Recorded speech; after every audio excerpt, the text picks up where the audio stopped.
Welcome into K-State Online. I'm Mason Voth. Time for day 2 of our coverage from Big 12 Media Days. Yeah, obviously starting this back home in the state of Kansas, but we still have plenty of things to get there that Drew and I were able to take care of down in Frisco. So a couple of the things that we took care of while we were there. We talked to both Wyatt Thompson and Stan Weber. We also got to chat with Matt Barrie from ESPN, kind of get the national perspective there, and he's got an interesting career, as most of these TV guys do, that weave and tie them to all different paths of college sports. Matt Barrie went to Arizona State, so he is a alum of a school that is in the Big 12 now, so he is very aware, and it has a very personal connection to him, that the success of the Big 12 and everything. So talking there about being a guy like that and where he views the opinion of SEC bias that gets thrown out there a lot, which I tend to say is probably pretty prevalent when you look around. And then he also mentioned that, and we brought it up with him, that he was covering Oklahoma early on in the 2000s. So he was at the 2003 Big 12 championship game. So he was there for K-State dismantling the number 1 ranked Sooners. So we talked to him about that, his thoughts on K-State, Avery Johnson, all of that in a little bit. So today what you are going to hear are day 2 coverage. You're going to hear the conversations with Matt Barrie from ESPN and Wyatt Thompson, the voice of the Wildcats. And then next week, we will have one final piece, and that will be our conversation with Stan Weber. And I think a lot of people will enjoy it. It has a little bit about this upcoming season, but more than anything, and probably what Stan is the absolute best at, it is just discussing kind of the history of K-State and going over, and he shared some great stories about some of the significant games in K-State history that Drew and I have been talking about and will talk about in upcoming editions of KSO Classic. But without further ado, here we go. Let's get to our interview with ESPN's Matt Barrie. Now joined by ESPN's Matt Barrie. You're kind of a do-it-all guy now over there, college football, golf, and a bunch of different things for college football. Well, what's it like being in your role at the worldwide leader now? Well, you know, it's amazing because you realize you really don't ever have an off season.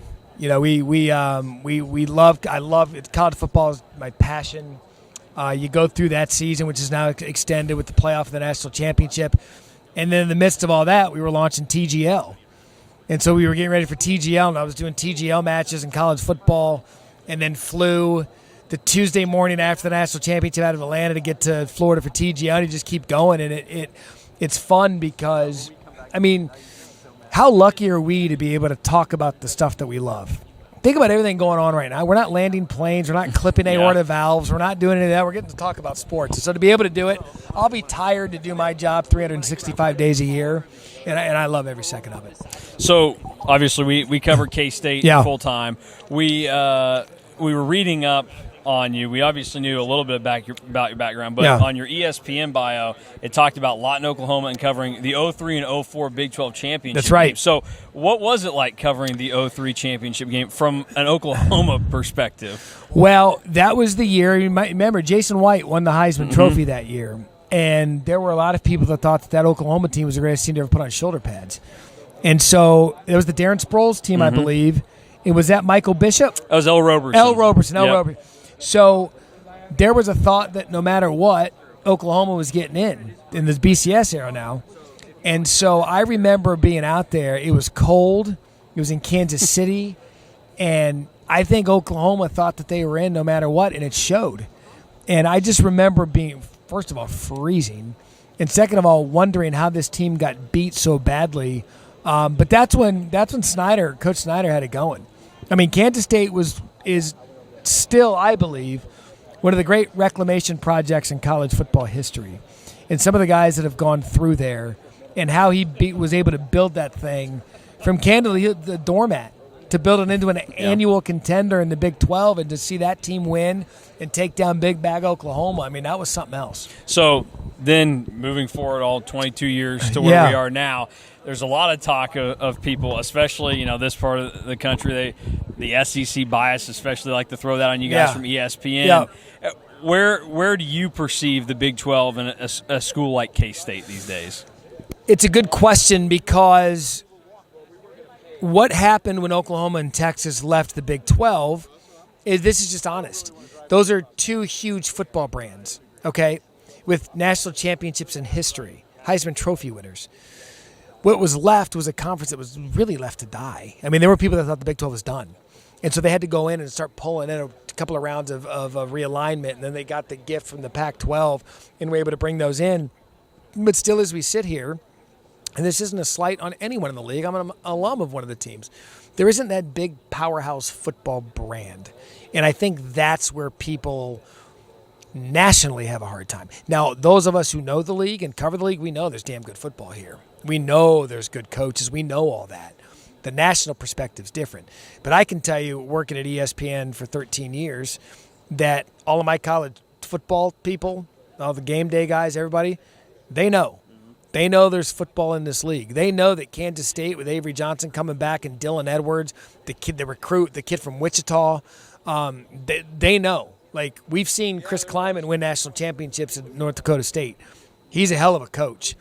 We know Bill Snyder. We know all the history. And so I think Kansas State's one of those teams that people look at and be like, that's a good program, and they play a lot of good football there. So everybody that watches us knows our perspective about what we think of K-State this year. What's your perspective as an outsider? My perspective is if you told me right now that K-State, if we said it right now and we fast forwarded to the Big 12 championship that Kansas State was in, I would be the least bit surprised. I wouldn't. They're one of 5 to 6 teams that can win this conference. It all starts with the quarterback. Can Avery grow as a quarterback in those spots where you need to grow? They've got the skill position, they've got the coach, and they have everything you need to succeed. And so I put Kansas State up there with Iowa State, a team that I believe can win this conference. Texas Tech, we know the roster turnover. I think they could win this conference. I think Utah and BYU, despite the quarterback situations, they could compete to win this conference. And I still think, because of what's coming back, based on last year, that Arizona State's the favorite. But if Kansas State gets in, great. I think they could. You also, like we've talked about, have done it all at ESPN. What is like your standing memory of K-State? My standing memory of Kansas State while at ESPN? Yes. That's a good question. I think for me, and mind you, this is before, ASU's only been in the Big 12 1 year, so I don't have any real connection to them doing it to Arizona State, but Kansas State was always that team. Well, first of all, we love calling it the Little Apple. That's just a fun thing. But Kansas State was always that team that you didn't want to play. You know how there's those teams in every conference where it's like, if you get them at the wrong time, they're going to get you. That's always been my thing with Kansas State. Even when they were winning with Bill Snyder and they had a couple of down years, they had to go back up and come back down. They were always that team no matter what. You didn't want to play them if something was on the line because they were always pesky enough to get you when you couldn't afford it. Yeah, so the last thing that I'll ask you here is when you look at you talked about being an alum of a school, so Arizona State, and what they were able to do and push Texas to the brink last year. And in some ways, maybe you got disadvantaged. Well, not in some ways, but yeah. Yeah, exactly. Right. And we saw K-State the year prior to that Texas team that very well could have been the national championship, took them to overtime in Austin. There you go. That's a prime example. How close do you think the Big 12 really is to being able to get a team into the college football playoff? And at-large? An at-large, and then also to getting a win, and where is the peak of where the league can go? Because we saw TCU in the 4-team era get to the national title game. Is that still realistic in the current setup for the Big 12? Well, here's why it's realistic, because the teams that were really good last year, the 11-2 teams, the BYUs, the Arizona States, the Iowa State, these teams now need to build on that and be a mainstay in the top 15. You're not a threat to anyone if you're 1 year in and 1 year out. That's not how you nationally build a brand. How you nationally build a brand is you win 10, 11 games every year. You go play one of these SEC or Big Ten schools at a conference early part of the season, you go win. And then you go win 10, 11 games, and you get back to the playoff. That's how it gets done. That's how Cincinnati got their bid in the 4-team era. They had done it. Yeah. And people are like, oh, well, they beat Notre Dame, they beat Indiana. Like, okay, they're in. And so I think that's how you do it. It has to be consistently sustained with double-digit wins, beating out of conference teams, and then showing up when it matters. All right, we appreciate it. Thanks. Anytime, guys. Yep, have a good season. Thank you. Appreciate you. All right, so that was our conversation with Matt Barrie from ESPN. Good to get his perspective, and appreciate him sliding time in to do that, because they were just wheeling and dealing ESPN people around there as fast as they could. There were people getting wrap-ups quicker than we did. Fortunate to get his opinion. Brock Osweiler and Greg McElroy were also making the rounds. They were a little bit harder to get a hold of, especially since Greg McElroy, he may be directly to blame for why we didn't speak to Avery Johnson on Media Day, because he had a long talk with Avery Johnson for his podcast at the Star as well. So now let's get into our talk with Wyatt Thompson, the voice of the Cats. Always great in this setting to get to talk to him, give some insight, give his opinion. And he's been a part of all 3 Big 12 title teams on the call on radio. So that's kind of the common thread here. Do you see anything that leads you to believe that, hey, this team might have something like that? I was kind of in lockstep with his answer that he gave on that question, and so much more that we talk about with Wyatt. So here we go. Our second interview of the day, Wyatt Thompson, the voice of the Wildcats. All right, Media Days, Wyatt Thompson here with us. I want to start with, you may not remember it, but 4 years ago we were at Media Day, and we were sitting at a table, and you said, we were discussing, guys on the team. You said, who on defense do you think needs to break out for this team to be good? And we both agreed it was Felix Anyadike. Yeah. Obviously, we know the 2 seasons he had after that were pretty good. So I want to start with asking you that question again this year, because this is another team that appears to be in position to be competing towards the top of the Big 12, and they, losing Brendan Mott, needs somebody to step up in that department. So who would you pick this year? I'm going to say it this way. This may surprise you, but it may not. I think that guy, and I'm not going to say he's going to end up being Felix Anyadike in any way, shape, or form, but I think Ryan Davis is going to be a dude, fellas. I really do. He's exceptionally strong. He has a great motor. His time is quickly coming to the forefront, and I really think he's going to have a big year. There are several other guys, but he would be the first guy that comes to mind.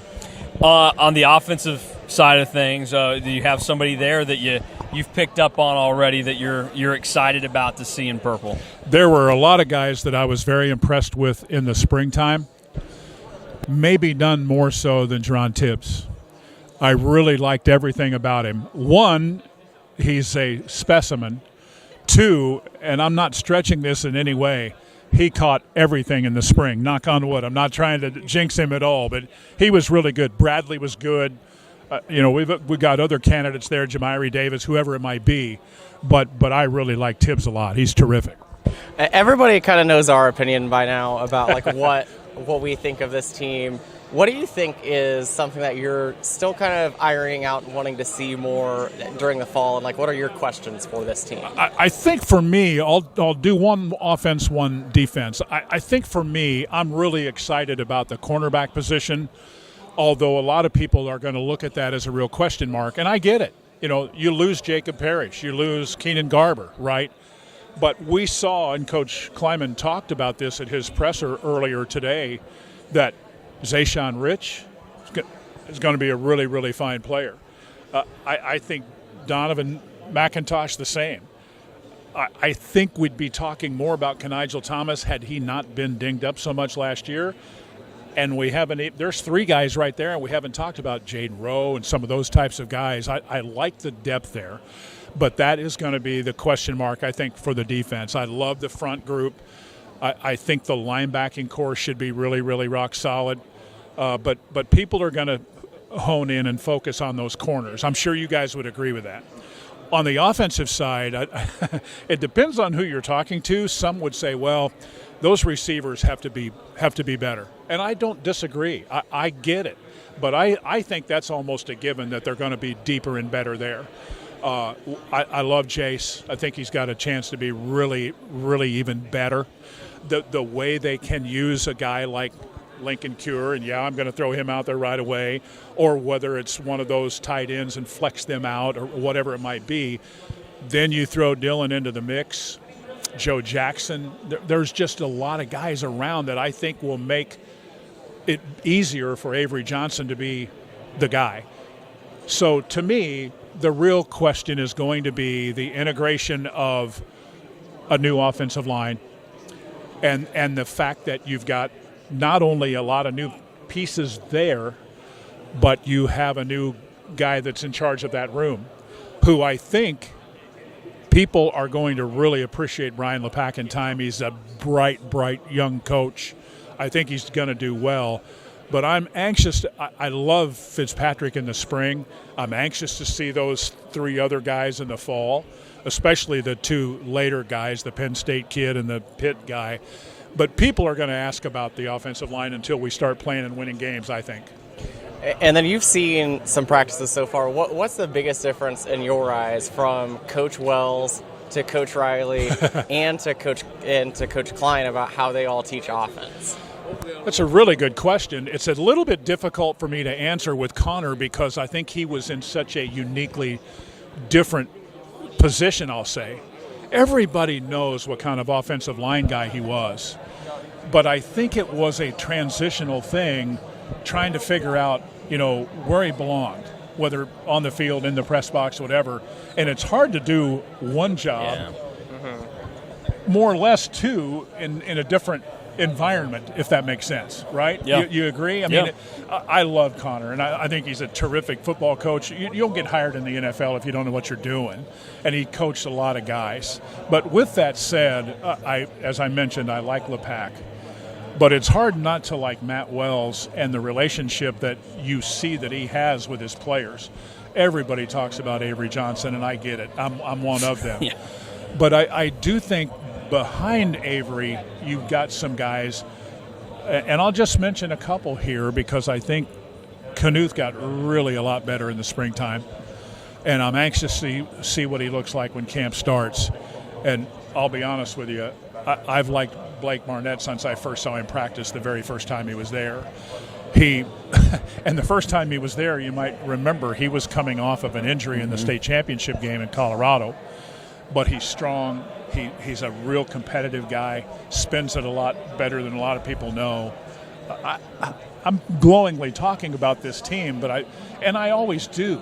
But I do think this is a team that has, I think, let's just say, for an example, we know what Coach Kleiman is, right? He's the same kind of guy every day. I think we have a pretty good feel for what Matt Wells is, at least potentially, or what he has been transitioning into this role. There's no doubt in my mind that Brian LePac is going to have some growing pains, but I think he's going to be good. But with all of that said, this is the key part. I think we have, in totality, as many good football players where their time is coming that we've had in a while in my time at K-State. So, off of that, you've been the voice of the Cats for each Big 12 championship season. And lucky. Yeah, and I think a lot of people, that's where the expectations go for this team. And not just because of the cumulative talent that's there, but 2 specific reasons. I think, number one, you talk about, speaking glowingly of this team, I think it's just safe to do that with Chris Kleiman as the head coach. So he's obviously a part of that. And then there's everything that fairly or unfairly rests on Avery Johnson's shoulders, where I think a lot of people view it, and probably myself to some extent, that if K-State doesn't win a Big 12 title during his time in Manhattan, it's going to feel like they left a little bit out there. So comparing this team early on to those previous Big 12 title teams, are there any similarities there that you see, or ways that you can kind of connect them that would give people some, I guess, maybe more confidence heading into this season? It's a really good question, honestly. And when you were talking there, I'm having it sink in a little bit, and one of the things that kind of popped into my mind was, do we all remember 2011 and the game at Miami with Colin Klein, the Colin Klein breakout game, if you will, and then 2012 followed? I'm not saying that's going to happen with Avery, but we all know what kind of skill set he has. And I just was visiting before we sat down and talked here to a couple of guys, and I said everything that Avery does in the game of football he takes at a very serious level, all the way through the nutrition. You heard Coach Kleiman talk about him and the body and how much bigger he is and stronger. He's a kid that really he doesn't want to be really good. He wants to be great. Will he ever be great? I don't know. But what I do know is he threw 25 touchdown passes last year and would be the first to tell you he could have and should have been better. And I think he could be again this time if everything falls into place. And I guess that's the point. Can all of those factors that we talked about, you know what? It's hard replacing DJ Giddens. It's hard replacing Brendan Mott, Jacob Parrish, whoever you want to name, Hadley Panzer. Yeah. But everybody else is doing the same thing too. We saw what Iowa State lost. Cam Scadaboo. How do you replace Cam Scadaboo at Arizona State? But I think you're right about Avery. The standard is so high that maybe people will look at it that way. But I tend to look at it the other way, and Stan's taught me this over the years. What happens if you reach optimum play level? Mm-hmm. Okay? Like we were fortunate in 12 with Colin Klein. I'm just going to say, I don't know that I've ever been around a kid that put another 100 and some guys on his back and said, follow me, fellas. Yeah. We're going to do this. Who knows whether that'll happen?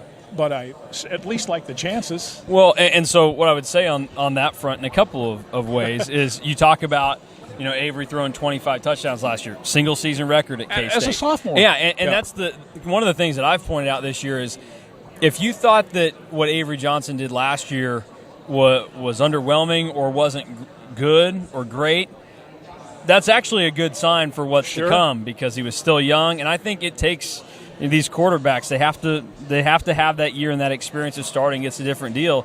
So I don't think Avery Johnson's going to play to the same level that he did last year. And most quarterbacks don't get worse from that first year. And in addition to that, I think, talking about similarities, you start talking about 2011 to 2012. I think the thing that you could draw from there is think about all three of those Big 12 title teams. El Roberson obviously had his struggles before 2003. Colin, 2011, it started to fall in place. I mean, I bring it up all the time to Drew. I know that you can go find negative Facebook posts from 13-year-old Mason during that Eastern Kentucky game. Yeah, but you were 13, dude. Yeah, I know. But I'm guessing that there were people that were probably like 45 that also had negative thoughts. Oh, absolutely. Like, it takes time to get there. And then you have those moments that click. And you think for Avery, he had those moments that clicked earlier than any of those players. And then we know Will Howard, everything that he went to before winning his. And so I think you can see the similarity. All those guys obviously had a lot of talent and a lot of drive to get themselves better from it. So I think that's where I would also – you started talking about it and I go, well, that trajectory for the quarterback – no quarterback has come to K-State and won the conference championship and had it easy. And it's because it isn't easy. And I think when you look at this, and I don't want to try to either overstate or understate what we're talking about here, so I guess I'll say it like this. They did away with the preseason poll. And I kind of get it in some ways and kind of scratch my head in others about it because I believe being picked 16th and going to first is a story. Did it hurt them in the Arizona State in the playoffs in the terms of the seeding? Probably, maybe. So I guess it depends on the side of the fence you're on. But here's the thing with Avery. If you throw all of the variables in a hat, mix it up, and you pull this kid out, what you like far outweighs anything. I mean, there's a lot of variables that you don't know. Offensive line, can he stay healthy? Will we be a physical running team with Matt Wells? And, all of those types of things. So there's meat on the bone still to chew. But I do think that in all the time that I've been at K-State and I'm getting ready to start year 24, I don't know that I've ever been as excited about a quarterback going into a junior year as I have with Avery because I feel like, and I'm not a coach, but I feel like I have a pretty good feel of where he's at in relation to where he could end up with a lot of help around him. That's the best part about it. 109 guys on this roster. There's nobody of those 109 that have more expectations of himself than that guy. That's the truth. Yep. Yeah. No, you're exactly right. We haven't asked about this guy, and that might be like we're just bad at our jobs, but like Dylan Edwards is going into his second season at K-State, going to be playing a much bigger role. What have you seen from him in the time that you've been able to see him at practice? I love the work ethic. He's another guy that I think wants to not just be a good quality player, but he wants to be way, way, way good. The job that he's done in the offseason, trying to get stronger and better, just the work ethic that, he's trying to put out there on the table and work with teammates, including Avery. I mean, he and Avery they got a lot of skin in the game, man, right? Yeah. I mean, it's not like he wants Avery to outwork him, right? I mean, you know Dylan, right? I mean, it just is what it is. And I've always thought that, you know, he probably set a pretty high bar for himself in the bowl game last year, if you want to know the truth. He knocking a 200-yard game, you know. Okay, so everybody going to expect maybe 150 every time out? I don't know the answer to that, but I do think that, like Avery, he's got a lot of skill and there's a lot of quality around him. I just think it has the team has the ability to be pretty scary offensively, because I don't think we're just going to be running out there and just trying to overpower people, but we're not going to get away from what K-State is, and that's run-first physical offense with the ability to go quicker, throw the ball all over the yard to a lot of different weapons. To me, that sounds pretty good. Yeah, and speaking of those weapons, everybody in the tight end room, which led the country in touchdowns for that position group, all of those guys return. How do you think that K-State goes about managing how to get guys in and the situations that they get in? Because that's a lot of mouths to feed for one position group. It's a really good point, Drew, because you do want to try to keep everybody happy. One thing that I have noticed from day one with Coach Kleiman is the reps that those guys get in practice. And I think they're so busy getting reps, whether it's game situation or in practice, of just doing what they do. I don't think that they have time to notice a lot of that kind of stuff. I mean, you look at Will Swanson, maybe the last guy on that list that you'd mentioned.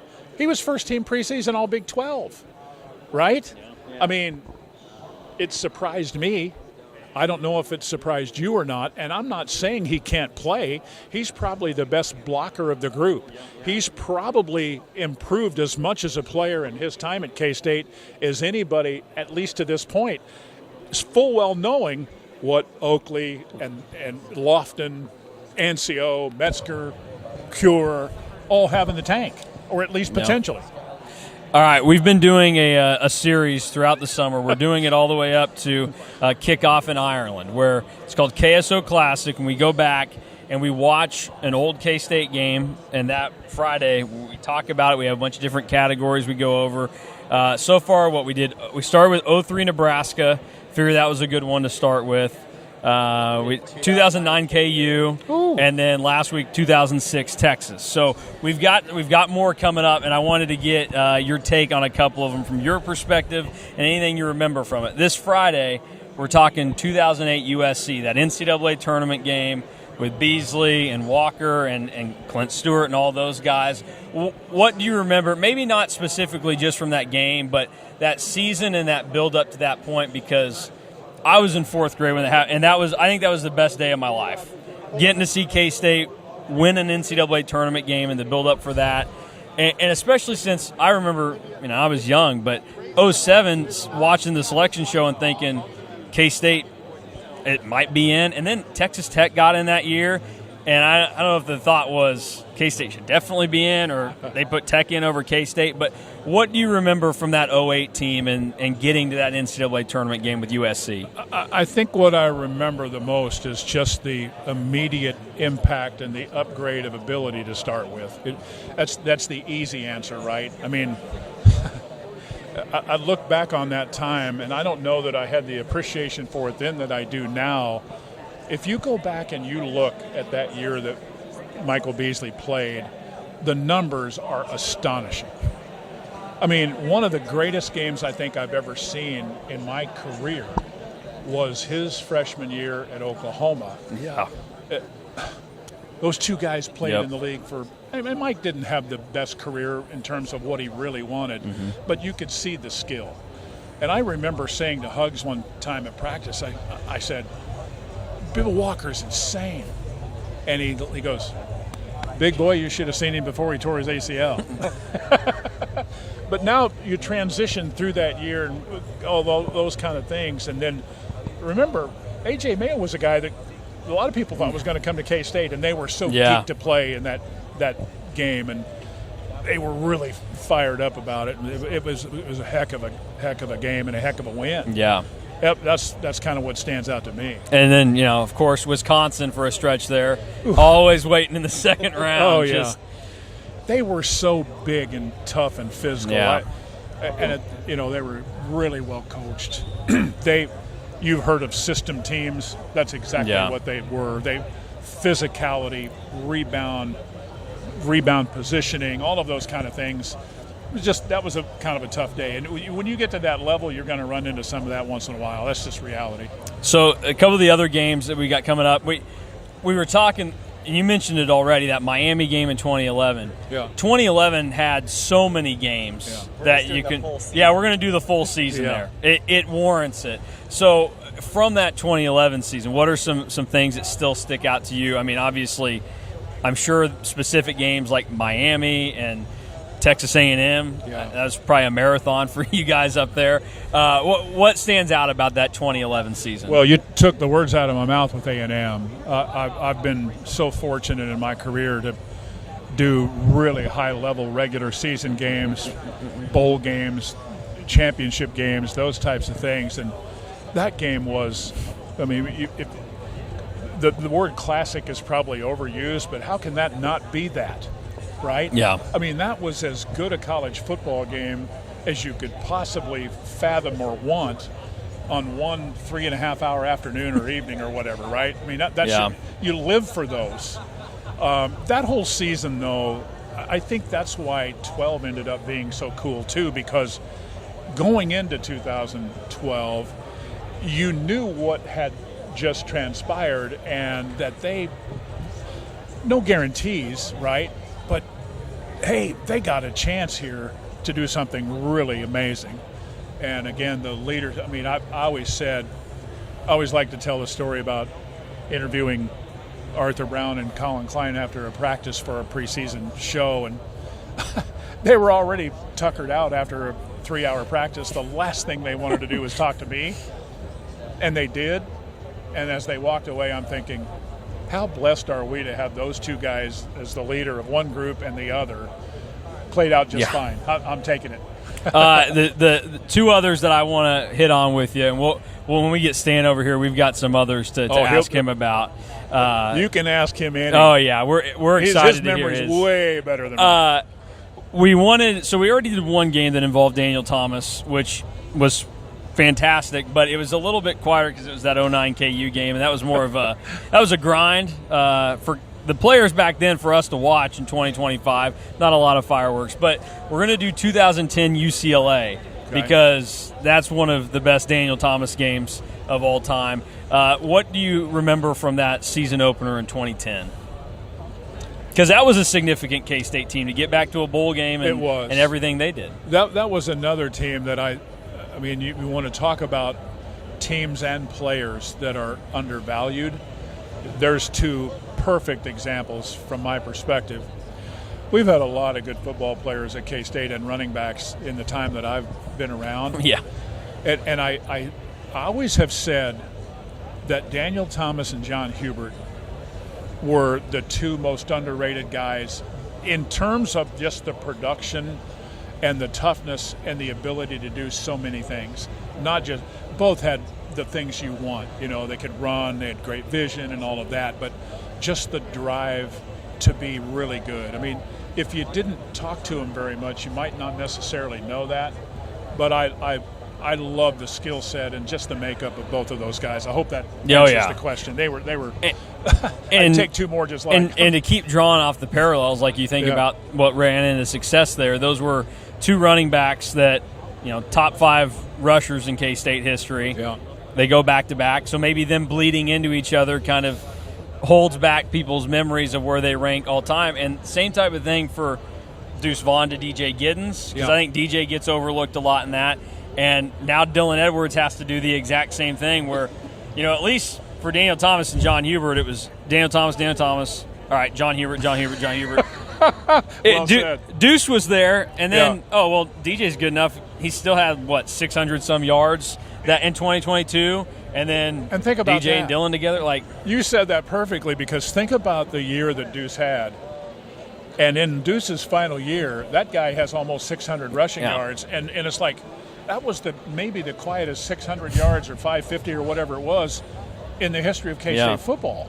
And maybe we should have been smart enough to see a little more of that coming. I don't know that. But you were so locked in on Deuce at that point. You heard Coach Kleiman say today how great Deuce was, and we all know. I love coming to this event for a lot of reasons, but I think about guys like that. Deuce was special, Yeah.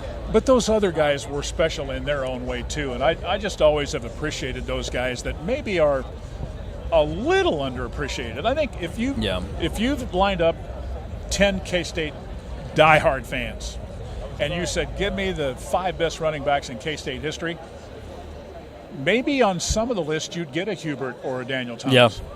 Or maybe just one but not both. Yeah. And I think that's sad. They both belong. Yeah. 100%. All right, last one for you. This was not a special season. Special game for me, though. 2015 Iowa State. We're going to do this one when we're going to Ireland, so people have something to listen to on the flight. I don't know if you remember this or not, but I shadowed the K-State Sports Network that day. I was a senior in high school. First half, I was in the booth with you and Stan. Who gave you that gig, by the way? Well, shout out to Matt Walters. And then it was freezing cold, and I decided second half to go down with him. And I remember saying to my dad at halftime, I don't even know why we came, because it was 35-14. Yeah. Again, not the most memorable of seasons at 6 and 7 because of some bad luck and everything. But that game stands out as a fun one in K-State history. So what do you remember from that? Well, probably the biggest thing is that was the score at one point, and you're going, this is not a good thing.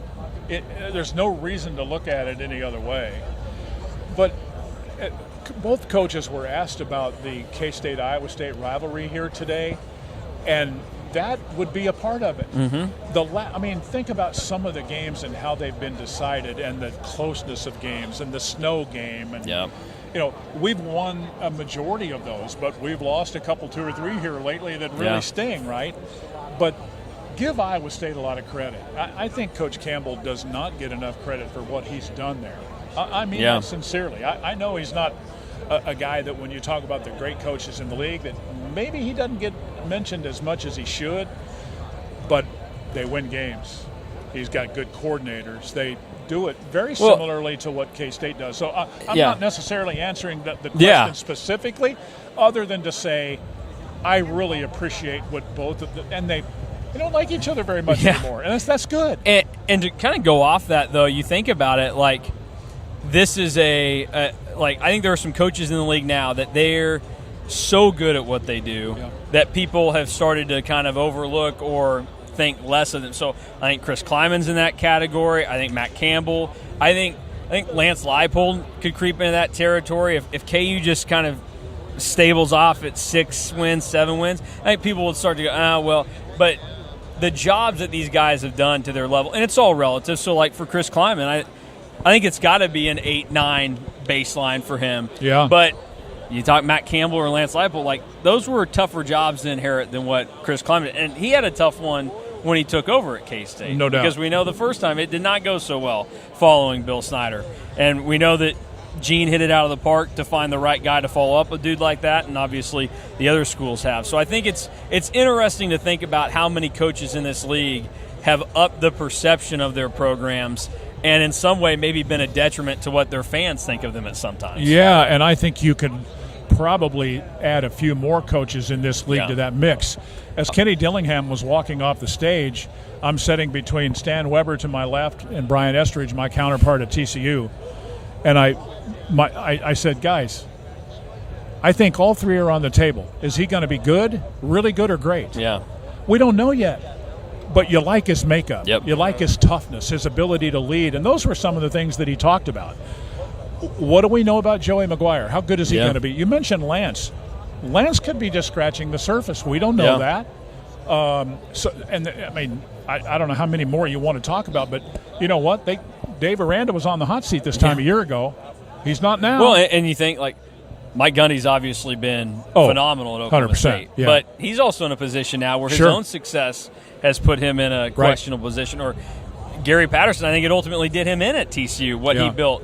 So, and Coach Snyder towards the end there, 2018 was not up to standards. And so I think it's just interesting to see how that happens. And it probably happens more in the Big 12 than other places because you're not necessarily going to be competing for national titles year in, year out. So the tiers are not clearly defined. Everybody's so tightly wound. But you can kind of see it in this league where I think it just goes to show there's a lot of good coaches. I'll add to that. Everybody is wanting in the next handful of years for one or two teams to step up and claim the league. I don't know that that's necessarily going to happen. I'm not saying it won't, but I don't think it's a guarantee that it will, because which teams are you going to pick? Now, most people would, maybe pick a Utah. Because they're in a pretty good size market, or BYU because of their tradition and history and money and ability to recruit worldwide and all of those types of things. But, you got two billionaires in the back pocket at Texas Tech. You gonna discredit that? It's not the way it works. Are they really going to spend $55 million on athletes this year? That's a little above everybody else's pay grade. So there's a lot on the table to try to say, you're going to have this team and this team do it. Yeah, well, I've tried. Unfortunately, my wife, I guess, has not worked hard enough to where the Voth family can fund K-State like that.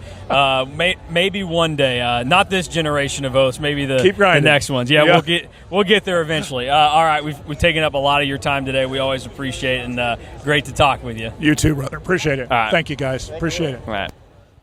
All right, and that will do it for today's edition of the KSO Show. We will be back again tomorrow on Friday. KSO Classic, Drew and I discussing K-State USC 2008 basketball at the NCAA tournament for the first time in forever for the Wildcats. And you got to hear what Wyatt thought about that season and getting to that point and getting to experience it. So we will have that tomorrow, and then obviously the weekend, Saturday, Sunday, you won't see us. Monday will be our discussion with Stan Weber.